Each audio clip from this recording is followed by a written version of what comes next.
Here locally, the Alamance Partnership for Children is inviting families to sign cards this week in memory of Dolly. Once they're done, they'll send them to the Dollywood Foundation. A lot of them are writing their names. I witnessed them writing like little notes, and it's like, okay, hey, she did this in honor of her father because he couldn't read. And so to see these children being able to write a card to her, that's a part of that piece of them receiving the books and what she wanted out. The Asheboro Library put together this display for Dolly. They say they can sign your child up for the Imagination Library. As you might know, that library helps kids learn to read and even sends kids free books monthly. The nonprofit has donated millions of books to kids all around the world.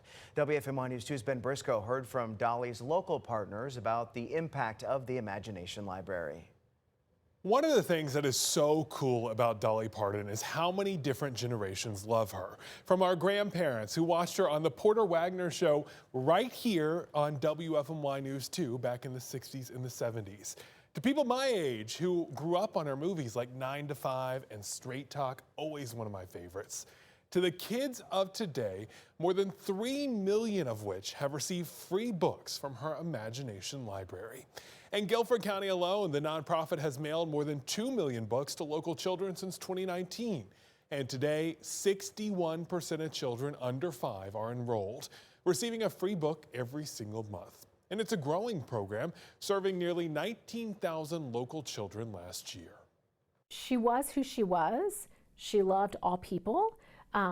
Which is not something that everyone else can say in this world right now. I mean, she really, truly believed in leaving this world a better place. I immediately signed my first son up, and then I proceeded to have 4 more children, and so now we had a lot of books. Betsy Larkin of Greensboro homeschooled her kids and used the books as a classroom tool. 14-year-old Luke and 11-year-old James still look back on the stories and smile. But I do remember a few. My poppy has a motorcycle. I remember this one as well. It's pretty crazy that I can still remember them, but they were kind of my childhood, so it's not hard to forget them. I saw that one and it brought back so many memories. I used to actually practice reading on that book, and then I moved on to Cat in the Hat, but that was the first one that I really liked reading. Really quite amazing that she had such a big giving heart.